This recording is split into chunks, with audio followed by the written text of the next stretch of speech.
बांग्लादेश में anti India campaign किस तरीके से चल रहा है ये किसी से छुपा नहीं है, लेकिन अब तो अंतरिम सरकार में मंत्री का दर्जा रखने वाले लोग भी भारत को तोड़ने का प्लान अब खुल्लम खुल्ला पेश कर रहे हैं।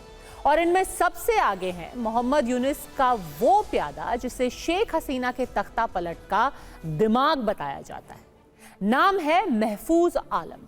हालांकि महफूज को अपने कभी ना पूरे होने वाले ख्वाब का एहसास हुआ तो अब भूल सुधार करने की कोशिश भी कर रहे हैं, लेकिन तब तक उनका वो डिलीट नक्शा वायरल हो गया जिसमें भारत के एक नहीं बल्कि तीन राज्यों को बांग्लादेश का हिस्सा दिखाया गया। यूनुस के करीबी महफूज के घटिया मंसूबे की पूरी कहानी और उनका वो ख्वाब यानी कि अखंड बांग्लादेश का ख्वाब क्या है, देखिए पूरी कहानी। मोहम्मद यूनुस बांग्लादेश की अंतरिम सरकार के मुखिया हैं या मुखौटा? जवाब दुनिया को मिल चुका है। जिन्हें नहीं मिला वो सबसे नई मिसाल देख लें। सोशल मीडिया में ये वीडियो वायरल है। दावे के मुताबिक बांग्लादेश की गलियों में इन दिनों कुछ ऐसे ही कट्टर मजहबी नारे गूंज रहे हैं। वीडियो में दिख रहे लोग बांग्लादेश की कट्टरपंथी सियासी पार्टी जमाते इस्लामी के समर्थक बताए जा रहे हैं, जिनका पैगाम साफ है, बांग्लादेश संविधान से नहीं बल्कि कुरान से चलेगा। पाकिस्तान परस्त जमाते इस्लामी कहने को तो बांग्लादेश में तीसरे दर्जे की पार्टी है, लेकिन आजकल हालात ऐसे हैं मानो अंतरिम सरकार इस कट्टरपंथी जमात की कठपुतली भर है। ऐसे में सवाल ये कि क्या बांग्लादेश अब पूरी तरह से कट्टरपंथ के जाल में जकड़ चुका है? क्या वहां बचा खोचा सेक्युलरिज्म भी खात्मे के करीब है? देखिए, महफूज आलम ने जो बोला है ये किसी भी तरह से मेरे ख्याल से हम बांग्लादेश की ऑफिशियल गवर्नमेंट का बयान या पोजीशन नहीं मान सकते, ना समझ सकते और ना ही है। परंतु जो उसने बोला है और वो एक इंपॉर्टेंट लीडर है, की लीडर है, इनफैक्ट स्टूडेंट प्रोटेस्ट का तो वो मास्टरमाइंड माना जाता है। उसका ये कहना ये दर्शाता है कि बांग्लादेश की इंटरिम सरकार भी जो है, इसके जो पावर सर्कल्स हैं उनमें इस तरह की विचारधारा है। जिस सरकार में बांग्लादेश के अल्पसंख्यक हिंदुओं को इंसाफ की आस रहती थी, उसकी मुखिया शेख हसीना तख्ता पलट के बाद 5 अगस्त से ही भारत की शरण में है। ऐसे में वहां हिंदुओं के खिलाफ जुल्म की इंतहा हो चुकी है। जिन्होंने आवाज उठाई वो जेल में हैं। उन्हें बेल के लिए वकील तक मयस्सर नहीं है। बांग्लादेश की कट्टरपंथी जमात के दिलो दिमाग में हिंदुस्तान से नफरत इस कदर भरी है कि उन्हें 1971 वाला एहसान तक याद नहीं। जिन भारतीयों के बलिदान से बांग्लादेश का जन्म हुआ, वहां की अंतरिम सरकार में शामिल ये शख्स अब भारत की जमीन पर ही दावा कर रहा है। नाम है महफूज आलम। ये जनाब कौन है? इनके अतीत के पन्नों को पलटने से पहले जरा इनके वर्तमान का पाप देखिए। महफूज आलम ने 16 दिसंबर को फेसबुक पोस्ट में लिखा, पूर्वोत्तर भारत और बांग्लादेश में लोगों की संस्कृति धर्म सेतर एक जैसी है। फिर उन्होंने दावा किया कि पूर्वी पाकिस्तान का निर्माण ऊंची जातियों और हिंदू कट्टरपंथियों के बंगाल विरोधी रवैये के कारण हुआ।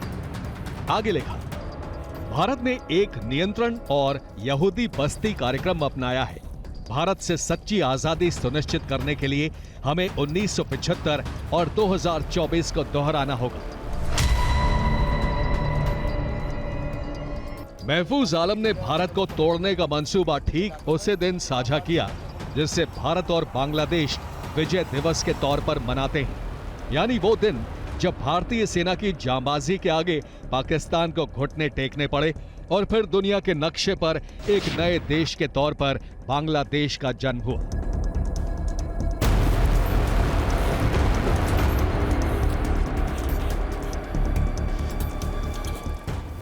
लेकिन इस एहसान का जवाब आज बांग्लादेश की अंतरिम सरकार के ये सलाहकार कैसे भारत के नक्शे से खिलवाड़ के रूप में दे रहे हैं, ये आपको दिखाएं उससे पहले समझिए कि महफूज ने अपने फेसबुक पोस्ट में 1975 और 2024 का जिक्र क्यों किया?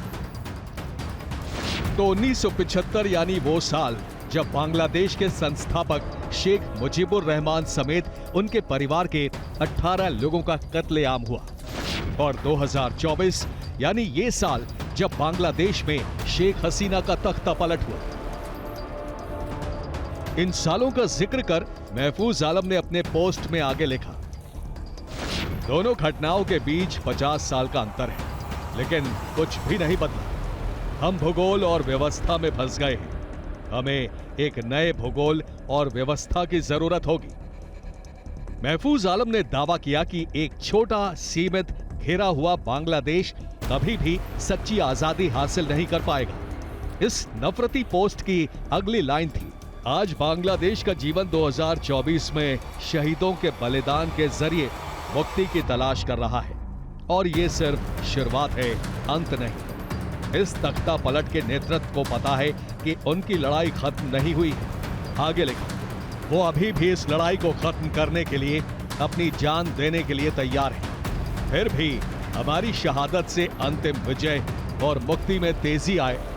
बांग्लादेश एक शुरुआती बिंदु है, ना कि अंतिम बिंदु। और फिर आखिर में बांग्लादेश का एक विवादित नक्शा पोस्ट किया जो पश्चिम बंगाल, असम और त्रिपुरा में फैला हुआ था। लेकिन सियासत में नौसिखिया यूनुस सरकार के सलाहकार महफूज आलम को शायद गलती का एहसास हुआ। भारत पर कब्जे की मंशा सरेआम करने के तुरंत बाद फेसबुक पोस्ट को डिलीट भी कर दिया। भारत को तोड़ने के मंसूबे पालने वाले इस आदमी का अतीत क्या है, उसे देखने से पहले खुद मोहम्मद यूनुस की जुबान से इनकी तारीफ सुनी। यूनुस ने ये बातें अमेरिका के न्यूयॉर्क में क्लिंटन ग्लोबल इनिशिएटिव प्रोग्राम के दौरान कही थी। बताया जाता है कि बांग्लादेश में शेख हसीना सरकार के खिलाफ छात्रों को भड़काने में महफूज आलम का बहुत बड़ा रोल था। ऐसे में मोहम्मद यूनुस ने उन्हें इसका इनाम भी दिया। जबकि सच ये है कि कट्टरपंथी मदरसों से मजहबी तालीम हासिल करने वाले महफूज आलम का रिश्ता आतंकी संगठन हिज़्ब उत तहरीर से है, जो भारत सरकार के प्रतिबंधित आतंकी संगठनों की सूची में शामिल है।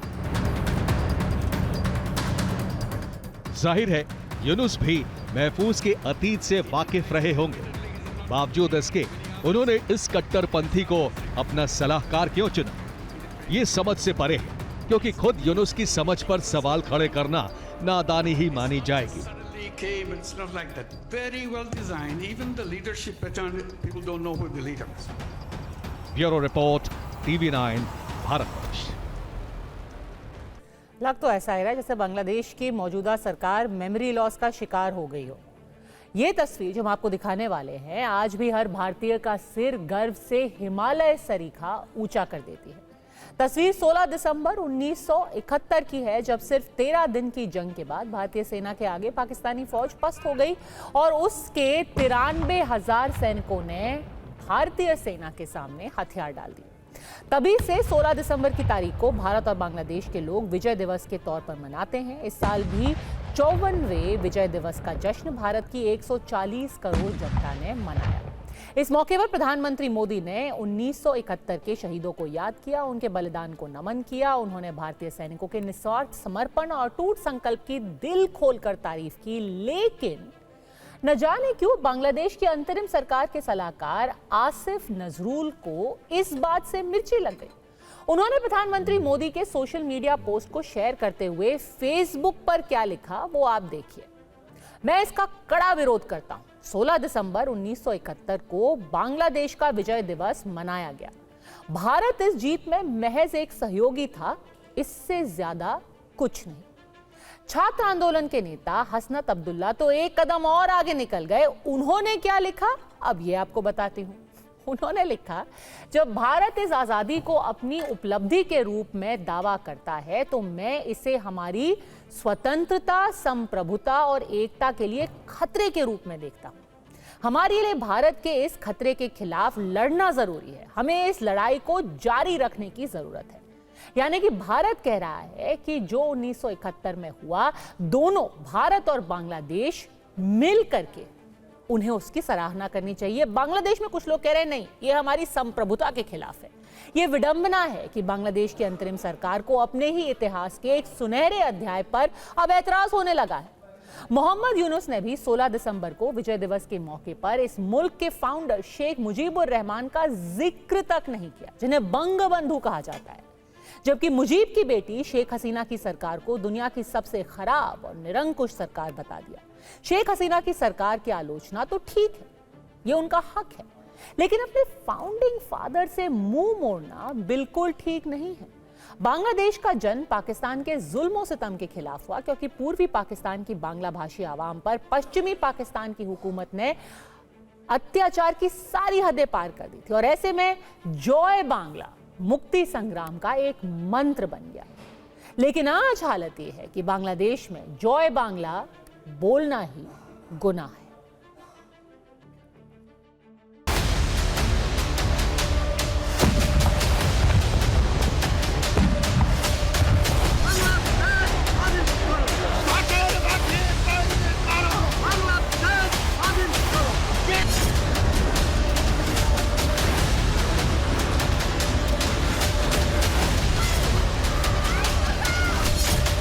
बांग्लादेश की कट्टरपंथी जमात आज अपनी ही आवाम की दुश्मन बन गई है। तभी तो अब इस मुल्क में जय बांग्ला बोलना और लिखना भी जुर्म बन गया है। ये तस्वीर इसी 16 दिसंबर की है, जब बांग्लादेश के चपाई नवाबगंज जिले में मसूद राणा ने दीवार पर जय बांग्ला लिखा और उनके दोस्त रेहान ने अपने मोबाइल कैमरे में इसे रिकॉर्ड किया। लेकिन अगले ही दिन यानी 17 दिसंबर की रात करीब 10:30 बजे मसूद और रेहान दोनों को अगवा कर लिया गया। इसके बाद बेरहमी से पीट पीट कर दोनों की हत्या कर दी गई।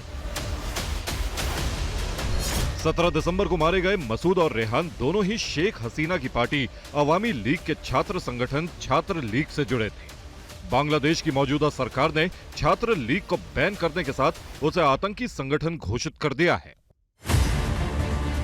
5 अगस्त के बाद यानी जिस दिन शेख हसीना ने बांग्लादेश छोड़ा, उसी दिन से अवामी लीग के समर्थकों को कट्टरपंथी जमाते इस्लामी के लोग चुन चुन कर निशाना बना रहे हैं। कहा तो यह भी जाता है कि जमात के लोग हिंदुओं को भी उनके अवामी लीग समर्थक होने की वजह से ही निशाना बना रहे हैं। अवामी लीग के मुताबिक जुलाई से अब तक जमाते इस्लामी के कट्टरपंथी उसके करीब 400 समर्थकों की हत्या कर चुके हैं। आलम यह है कि शेख हसीना से नफरत में बांग्लादेश में जमाते इस्लामी वाले दमन चक्र चला रहे हैं और अंतरिम सरकार के मुखिया मोहम्मद यूनुस खामोश बैठे हैं। उनके राज में एक एक करके ऐसे तमाम फैसले भी लिए जा रहे हैं जो भारत के खिलाफ हैं। सबसे नया फैसला 2004 के हथियार तस्करी केस से जुड़ा है। बांग्लादेशी हाईकोर्ट ने चटगांव हथियार तस्करी मामले में भारत में प्रतिबंधित आतंकी संगठन उल्फा के प्रमुख परेश बरुआ को बड़ी राहत दी है। अदालत ने उसकी मौत की सजा को उम्र कैद में बदल दिया है। उल्फा आतंकी बरुआ का मौजूदा ठिकाना चीन बताया जाता है। बांग्लादेश से हथियार तस्करी का यह मामला 1 अप्रैल 2004 का है, जब चटगांव से 10 ट्रकों में भर हथियारों और गोला बारूद की बड़ी खेप भारत भेजी जा रही थी। बर्बादी का ये सामान भारत में मौजूद आतंकी संगठनों तक पहुंचने थे। तब बांग्लादेश में बीएनपी और जमाते इस्लामी की गठबंधन सरकार थी। हथियार तस्करी के इस केस में उस वक्त की खालिदा जिया सरकार के गृह राज्य मंत्री लुफ्त जमा बाबर भी दोषी थे, जिन्हें अब उनके 5 साथियों के साथ यूनुस राज में बांग्लादेशी हाईकोर्ट ने बरी कर दिया है। अवामी लीग की सरकार में शेख हसीना ने इस मामले को बेहद गंभीरता से लिया था और भारत के दुश्मनों को सजा दिलवाने में बड़ी भूमिका निभाई थी। लेकिन अब यूनुस राज में जमाते इस्लामी का ऐसा सिक्का चल रहा है कि सारे फैसले उसकी मर्जी से हो रहे हैं। परवादेशी के दूसरे हिस्से में आप देखिए, चीन में भ्रष्टाचार मिटाओ अभियान कैसे चल रहा है, या फिर ये शी जिनपिंग का विरोधी दमन प्रोग्राम है। चीन के राष्ट्रपति शी जिनपिंग अपने विरोधियों को एक के बाद एक सजा सुना रहे हैं। चीन से शी जिनपिंग के विरोधी या तो अचानक गायब हो जाते हैं या हमेशा के लिए जेल में चले जाते हैं। लेकिन अब शी जिनपिंग ने भ्रष्टाचार के आरोपियों को फांसी देने का फैसला लिया है। शी जिनपिंग ने कभी अपने सबसे करीबी रहे और बाद में विरोधी बन गए कम्युनिस्ट पार्टी के एक नेता को माफी नहीं दी और उसे भ्रष्टाचार के आरोप में फांसी के फंदे पर लटका दिया। क्या जिनपिंग भ्रष्टाचार विरोधी कानून का इस्तेमाल एक एक करके अपने विरोधियों को ठिकाने लगाने के लिए कर रहे हैं?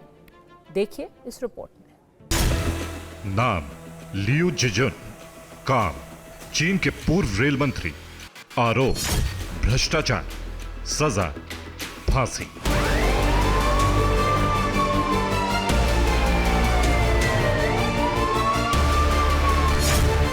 नाम बाई एनपेई, काम कम्युनिस्ट पार्टी के पूर्व प्रमुख, आरोप भ्रष्टाचार, सजा फांसी। नाम ली जियानपिंग, काम मंगोलिया ऑटोनॉमस रीजन के पूर्व अधिकारी, आरोप भ्रष्टाचार, सजा फांसी।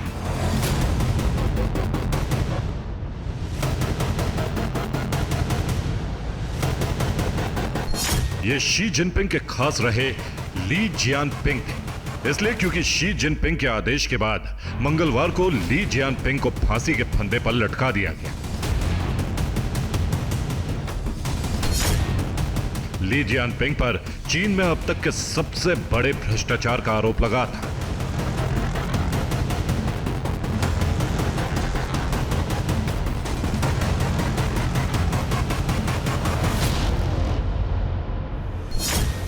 ली जियानपिंग को 421 मिलियन अमेरिकी डॉलर यानी करीब 3,575 करोड़ रुपए से ज्यादा के भ्रष्टाचार का दोषी ठहराया गया। यह चीन के इतिहास में भ्रष्टाचार का सबसे बड़ा मामला था। चीन की पीपल्स कोर्ट ने सितंबर 2022 में ली जियानपिंग को मौत की सजा सुनाई गई थी। अगस्त 2024 में जियानपिंग ने शी जिनपिंग से माफी की अपील की, लेकिन शी जिनपिंग ने कभी अपने करीबी रहे अधिकारी को माफ नहीं किया और 17 दिसंबर 2024 को मंगोलिया की ही एक अदालत में ली जियानपिंग को फांसी दे दी गई।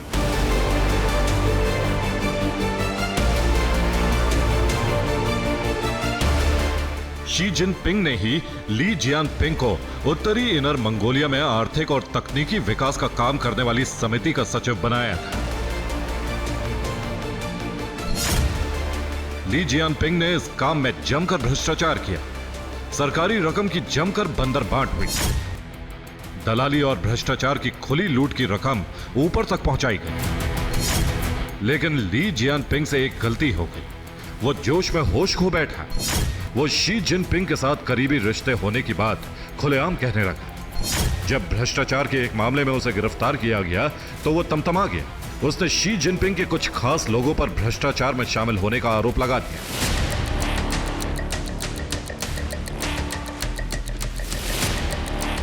बस इसी दिन से ली जियानपिंग के अंत की शुरुआत हो गई। वो शी जिनपिंग की उस ब्लैक लिस्ट में शामिल हो गया जिसका शिकार अब तक चीन के करीब 10 लाख लोग हो चुके हैं।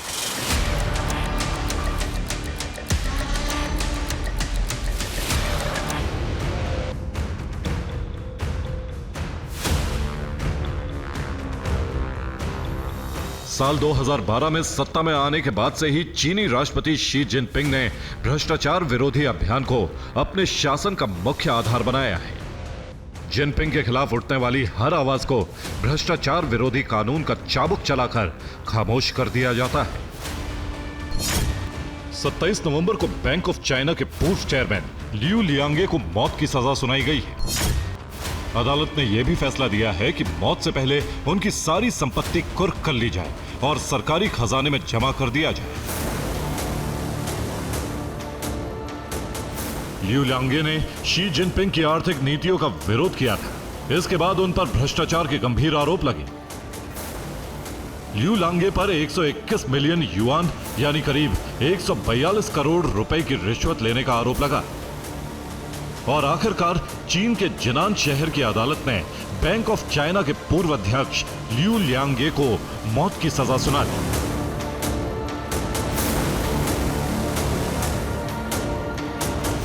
ऐसे एक नहीं कई मामले हैं। जिसने भी शी जिनपिंग का विरोध किया वो या तो रातों रात गायब हो गया या उसे जिंदगी भर के लिए जेल में डाल दिया गया या फिर फांसी पर लटका दिया गया। शी जिनपिंग पर सबसे बड़ा आरोप यह है कि उन्होंने भ्रष्टाचार विरोधी कानून को दमन का हथियार बना लिया। हांगकांग के media house south China morning post की रिपोर्ट के मुताबिक चीन में 2012 से अब तक करीब 10 लाख से ज्यादा अधिकारियों और पार्टी कार्यकर्ताओं पर भ्रष्टाचार विरोधी कानून के तहत एक्शन हो चुका है। इसमें 3 रक्षा मंत्री और 54 हाई रैंकिंग सैन्य अधिकारी भी शामिल हैं।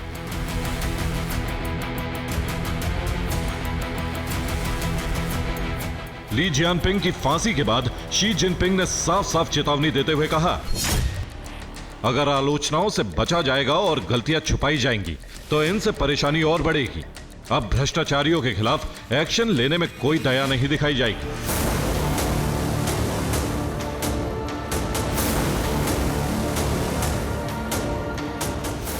चीन की कम्युनिस्ट पार्टी के बड़े नेता और कभी शी जिनपिंग के करीबी रहे ली जियानपिंग की फांसी के बाद शी जिनपिंग ने अधिकारियों और पार्टी कार्यकर्ताओं से कहा है कि वो भ्रष्टाचार के मामलों को खुलकर सामने लेकर आए। जिस पर भी भ्रष्टाचार के आरोप साबित हुए उसका हश्र वही होगा जो चीन के पूर्व रेल मंत्री लियू जिजुन, कम्युनिस्ट पार्टी के पूर्व प्रमुख बाई एनपेई और मंगोलिया ऑटोनॉमस रीजन के अधिकारी ली जियानपिंग का हुआ।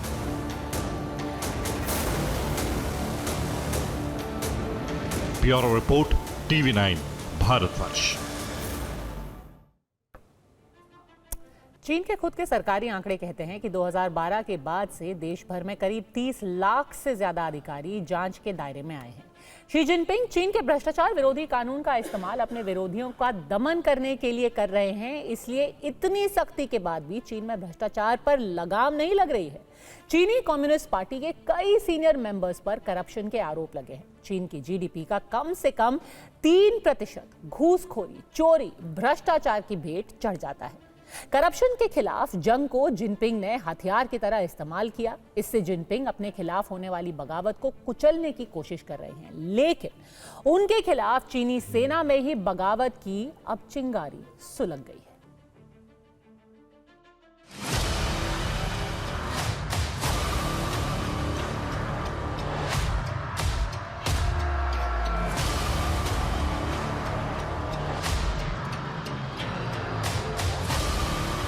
चीन में इस समय उथल पुथल मची हुई है। शी जिनपिंग के खिलाफ चीन में बगावत हो गई है।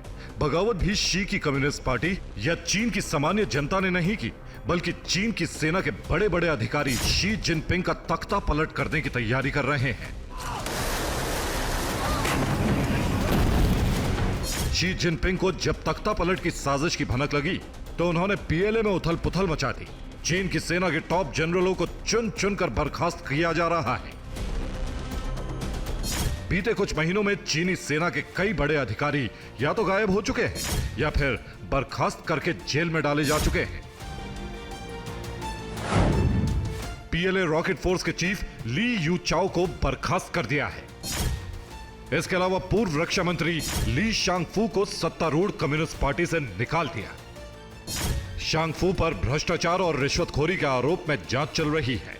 शांगफू करीब 2 महीने तक गायब रहे और फिर अचानक उन्हें भ्रष्टाचार का आरोप लगाकर बर्खास्त कर दिया गया। शी जिनपिंग ने चीन में बेहद सख्त एंटी करप्शन लॉ बना दिया है। साल 2023 के दिसंबर में शी जिनपिंग ने आपराधिक कानून में संशोधन किया और भ्रष्टाचार के लिए मौत की सजा तय कर दी। इसके बाद शी जिनपिंग का विरोध करने वाले कई लोगों को फांसी या आजीवन कारावास की सजा सुनाई जा चुकी है। लेकिन लाल सेना जिनपिंग के जुल्म से इस कदर परेशान हो गई है कि शी के लिए पीपल्स लिबरेशन आर्मी को संभाल पाना मुश्किल हो गया है।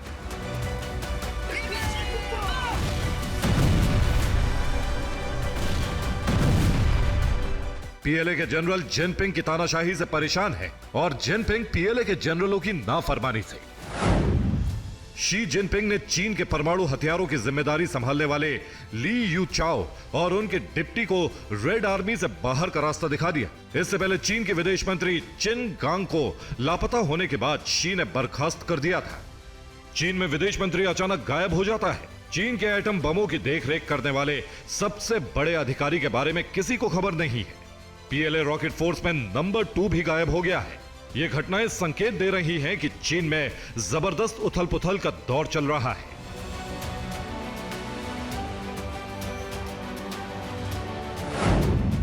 चीन से खबरें आ रही हैं कि शी जिनपिंग की नीतियों की वजह से पीपल्स लिबरेशन आर्मी में भयानक असंतोष का माहौल है। अप्रैल के बाद पीएलए के कम से कम 8 बड़े अधिकारियों ने खुदकुशी कर ली है। कई बड़े अधिकारी रातों रात गायब हो गए हैं और 54 सैन्य अधिकारियों को शी जिनपिंग ने भ्रष्टाचार कानून के आधार पर बर्खास्त कर दिया है।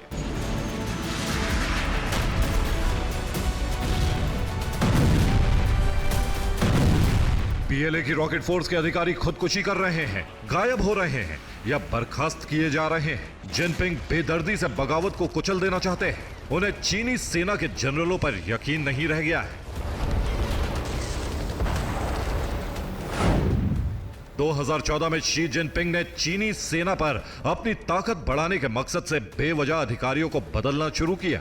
शी जिनपिंग ने चीन के सैन्य रैंकों में व्यापक शुद्धिकरण का अभियान चलाया। सेना के कई बड़े अधिकारियों पर भ्रष्टाचार के आरोप लगाकर उन्हें जेल में डाल दिया। इसी शुद्धिकरण अभियान के तहत केंद्रीय सैन्य आयोग के पूर्व उपाध्यक्ष जू कै हो और गुओ बॉकस ओनंग को भी बर्खास्त कर दिया गया। दोनों का कोर्ट मार्शल करके भ्रष्टाचार के लिए मुकदमा चलाया गया। गुओ को एक सैन्य अदालत ने आजीवन कारावास की सजा सुनाई थी, जबकि जू की मुकदमे से पहले ही रहस्यमय तरीके से मौत हो गई। अब बात भारत के पावर पंच की। अंतरिक्ष में भारत ने एक बार फिर इतिहास कैसे रचा? अंतरिक्ष में भारत ने एक ऐसा कदम उठाया है जिसके बाद कहा जा रहा है कि इसरो ने इलॉन मस्क की कंपनी स्पेस एक्स की बराबरी कर ली है। इसरो की इस बड़ी उपलब्धि से गगनयान जैसे महत्वाकांक्षी मिशन को काफी मदद मिली है। पिछले 10 सालों में भारत ने अंतरिक्ष में सफलता की कई कहानियां लिखी। साल के आखिर में अंतरिक्ष में भारत ने एक और छलांग लगा दी। इसरो ने अंतरिक्ष में कामयाबी का एक और कदम बढ़ा दिया है। इसरो ने CE-20 क्रायोजेनिक इंजन का सफल परीक्षण किया है। ये एक खास इंजन है जो अंतरिक्ष में सैटेलाइट को बहुत ऊंचाई पर भेजने के लिए प्रयोग होता है। इसरो ने इसका प्रयोग गगनयान मिशन के लिए किया है। इसरो ने 12 दिसंबर को तमिलनाडु के महेंद्रगिरी स्थित इसरो प्रोपल्शन कॉम्प्लेक्स में अपने CE-20 क्रायोजेनिक इंजन का सी लेवल टेस्ट सफलतापूर्वक किया था।